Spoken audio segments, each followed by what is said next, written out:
Hi, I'm Michael Kavanaugh with Alamo Film Group Make Your Own Movie Interview Series, and I am joined today by a very special guest. We want to go ahead and take this opportunity to introduce yourself. Hi, my name is Alyne Harding.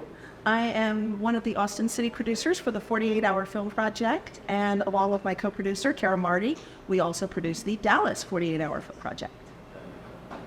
So, the 48-Hour Film Project, can you tell us a little bit about what exactly that is for the people out there that might not understand or have not been exposed to it yet? Absolutely.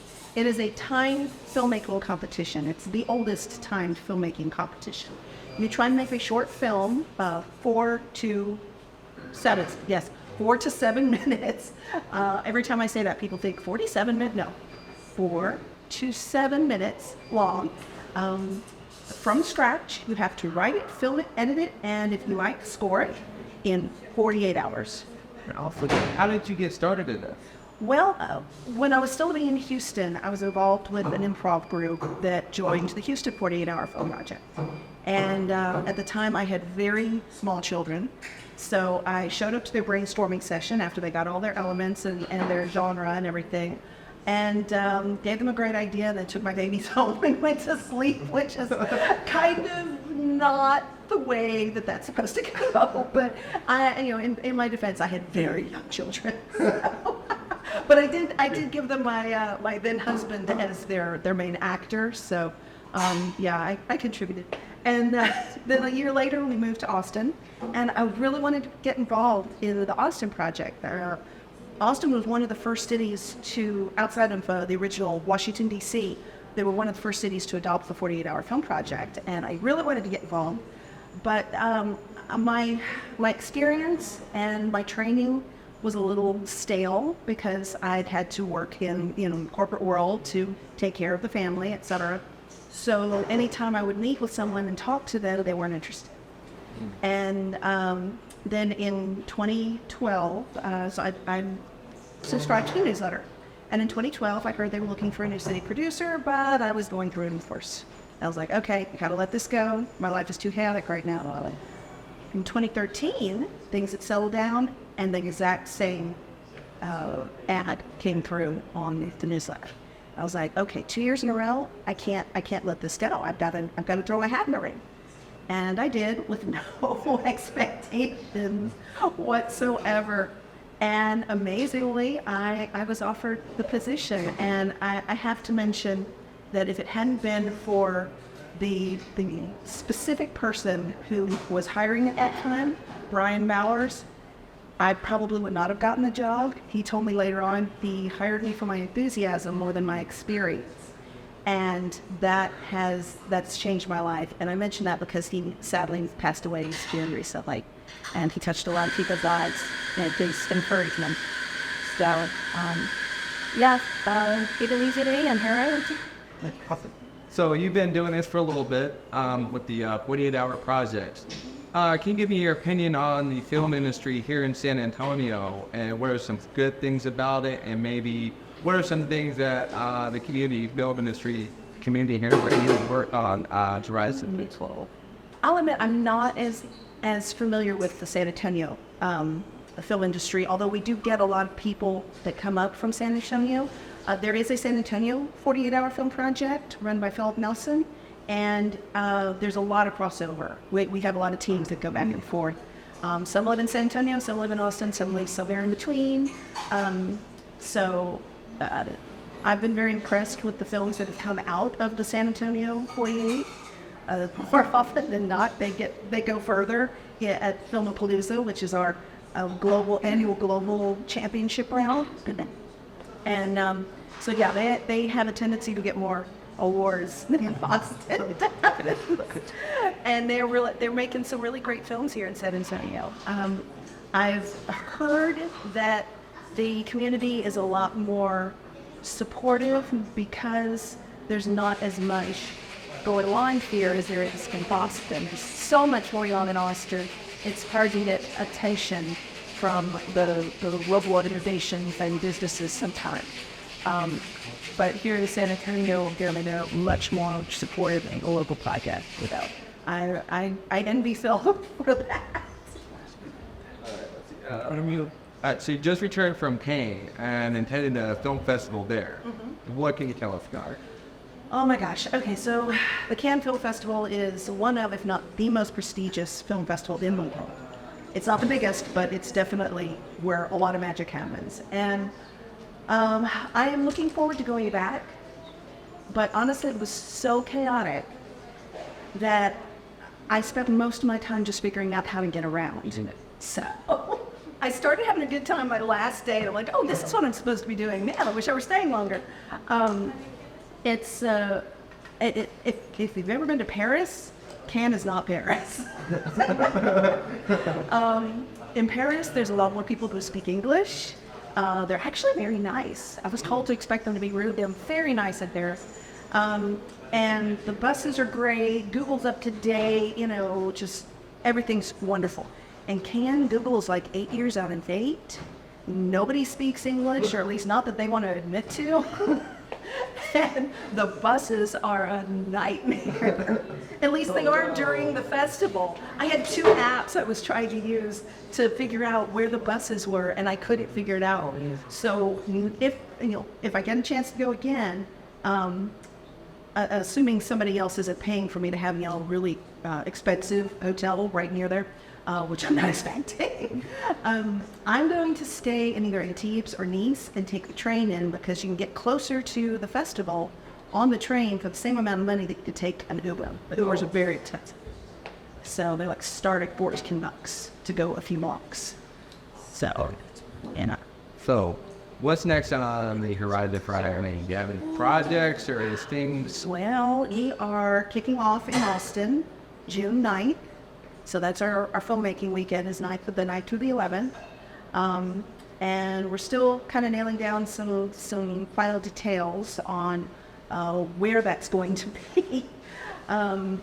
2023 has been an interesting year because it seems like it's the year that everybody with really full force come back. And so everyone is very busy, and it's been difficult to get communication across in a timely manner. So I've got, several irons in the fire, just waiting to figure out which one I'm going to pull out. But that's the life of a producer, Okay. Where can people find or contact you regarding your work, or to get in contact to work with you or find out more information regarding this 48-hour plan? Best way to find out about the 48 is to go to the website, 48hourfilm.com. And if you go to events, you can see I think currently it's sorted by week.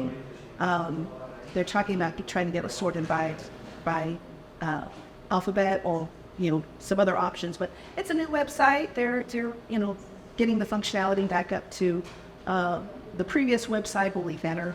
So yeah, 48hourfilm.com, and then go to events and get to the week of June 9th through 11th, and you can find Austin. And we're also on Facebook.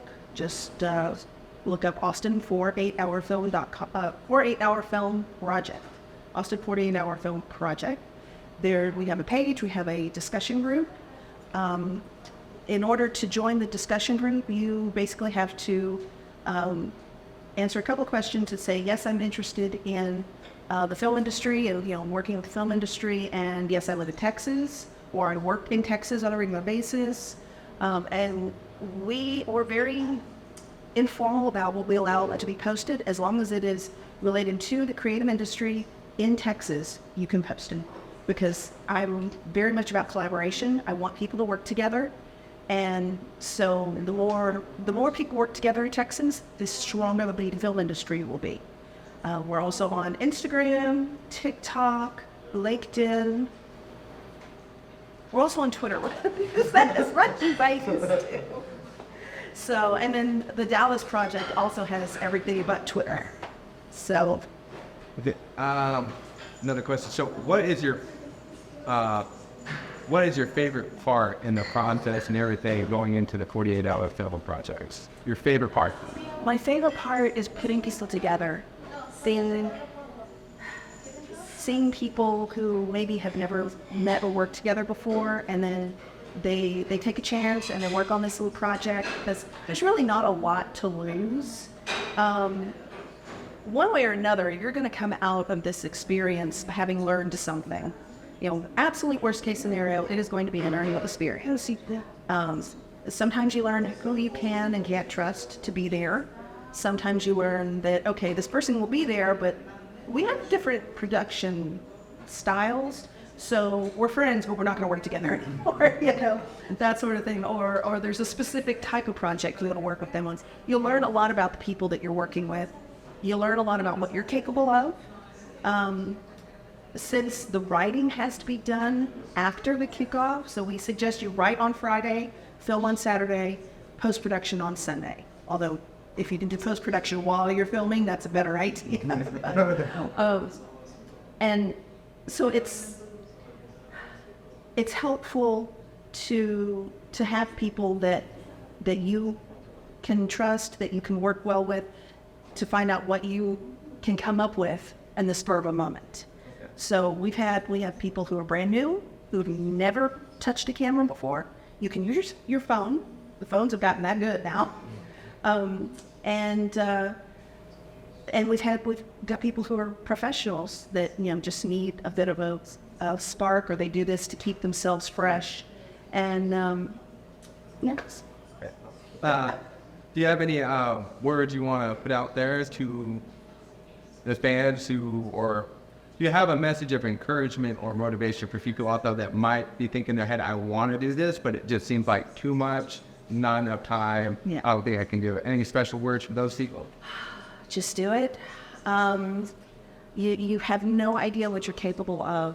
I've seen people who they came in, they said, this could be my last shot.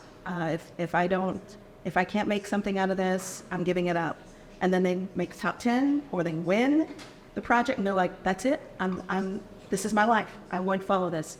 I've seen people come in who they start out and their films are trash. And they're just starting out. We have kids, like middle school kids do this. Actually, the middle school films are amazing.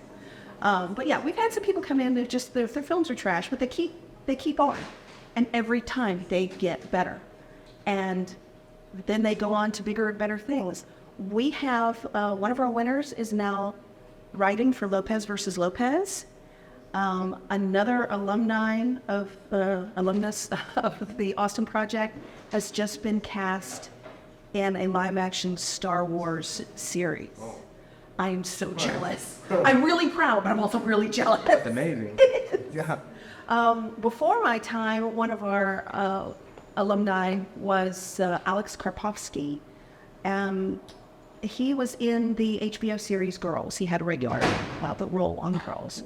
And just do it. You never know what you're going to get out of it, but it's going to change your life.